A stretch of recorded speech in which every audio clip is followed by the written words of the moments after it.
dhegaystayaal maanseyahanadii muddada dheer gabayada iyo geeraarada isku halxiraalayn jiray kuwii ugu caansanaa waxaa ka mid ahaa labadii reer ciideedka ahaa weerar burxan iyo faarax cabdi guuleed oo faarax caytama loo yiqin waxay ahaayeen laba gabya oo aan kala dhicin isu dhigma oo maansada ku kaftami jiray ku xafiiltami jiray mararka qaarkoodna aad isugu jareexan jiray ha isu dhigmeen oo hibada maansa curinta labadu ha ka wada sinaadeene waxbaa faarax u dheeraa wuxuu ahaa nin ay wax fiican uga bilownaayeen qaar ka mid ah kasmooyinkii kutubta carabta oo keliya waayadiisii ay soomaalidu ka baran jirtay gaar ahaan fiqhiga shareecada islaamka mandiqa iyo xidiga aqoonta taasna waxaa lagu rumaysan karaa gabaygii halxiraalaha iyo xujooyinka miiran ahaa ee uu kaga qaybgeli jiray silsiladii maanso ee harac dheera la baxday hormuudyadii gabayga soomaaliduna bilowgii qarnigii 20aad ay isugu halcelin jireen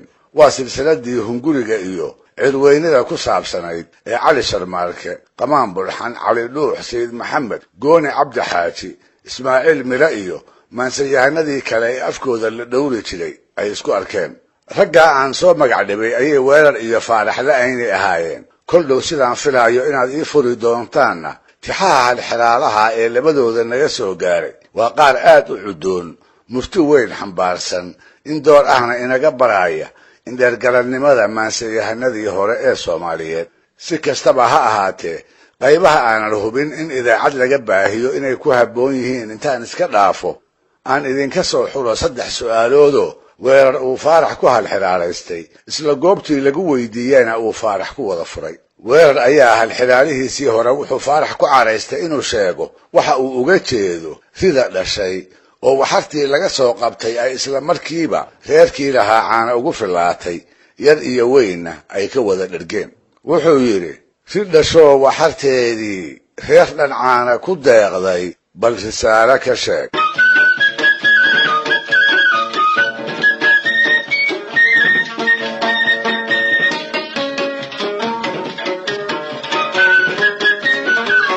faarax oo gartay wixii uu weerar u jeeday ayaa is yiri alla ilaahay rida wuxuu ka wadaa firida oo ah iniinta ciidda lagu rido marka masagada la abuurayo waxartana wuxuu ula jeedaa sabuulka oo ay iniintaasi dhasho badarka uu sido ee laga goostana uu reerkii beertay ka dhirgo sidaas ayuu faarax jawaabtii halxiraalaha u gartay ha yeeshee wuxuu ka baqay markuu furo inuu weerar ku diido oo waxba maad furin uu ku yiraahdo dabadeedna intuu jawaabtii afeef ka hormarsaday ayuu yiri si dhasho waxarteedii reer dhan ku deeqday haddii aan run ka sheego asaad been ka rogaasho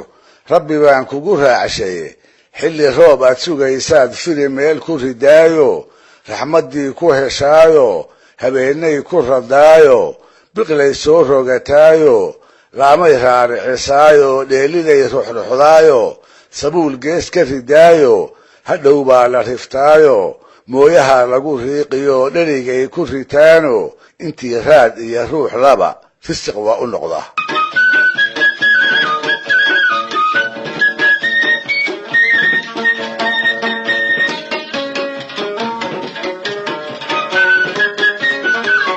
halxiraalihii labaad ee weerar bulxanna waxa uu ku saabsanaa raha oo ah bahal yar oo biriga iyo biyahaba ku noolaada markuu roobku da'ana aan afka isku darine ballida iyo jidhaamaha goor walbaba ka jeeleeya su'aasha weerar waxay ahayd faaraxow marba haddii noolayaasha oo idil ay iniba abuur ahaan isu raacsan tahay ma sheegi kartaa bahalka raha la yidhaahdo bahallada cidda ay isu xigaan ee ay bahwadaagta yihiin wuxuu yidhi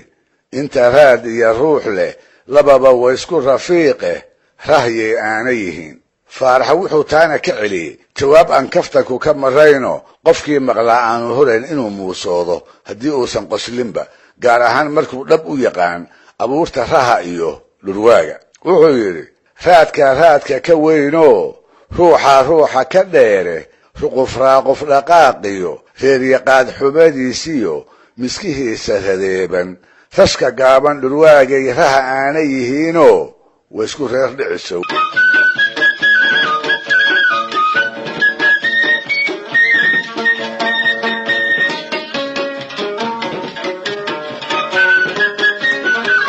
halxilaalihii saddexaad ee weerar wuxuu isaguna ahaa faaraxow waxaad sheegtaa 30 reer oo sacna allaha ka dhigay aan bar adduunyo lagu ogeyn haddana qumbayaal subag ah qaadi karila wuxuu yidhi faaraxow 30 reer oon sac adduunyo ka soofin oo subagii sidii weyday sifahooda balsheeg kanna faarax wuu gartay wuxuu is yidhi halxiraalaha weerar jawaabtiisu laba mid bay noqon kartaa safar uu awrta subag ugu raran yahay oo ay reero badan isku soo darsadeen magaalooyinka qaarkoodna ganac ugu wata taasi waa mid tan kale ee suuragalka ahina waxay ula ekaatay sisinta oo ah nagaar laga tuujiyo saliid cunnada lagu iidaanto markaas buu jawaabtiisi ku soo gabagabeeyey labadaas haddii ay noqon weydana waa wax aan jirinoo aad weerarow iska dhoobdhoobatay wuxuu yidhi weerarow 30 reer oon sac adduunyo ka soofin oo subagii sidii weyday safar baa la yidhaayo saa hadday noqon weydana sisin baa la yidhaa saa hadday noqon weydana safsadaa la yidhaa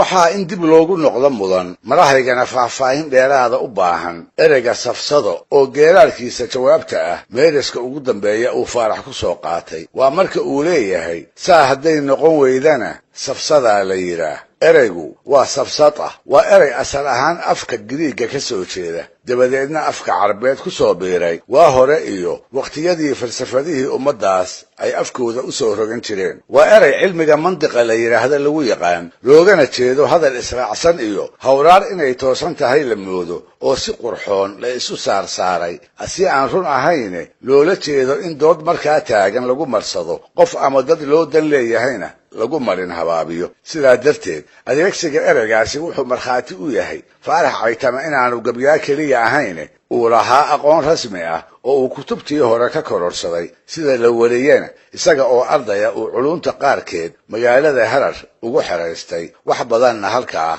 ka raacday dhagaystayaal barnaamijkii dhaqanka iyo hidduhu maanta halkaa inoo joogo waa inoo toddobaadka soo aadan iyo sheekooyin Soomaaliyeed oo sarbeeban hadduu eebba idmo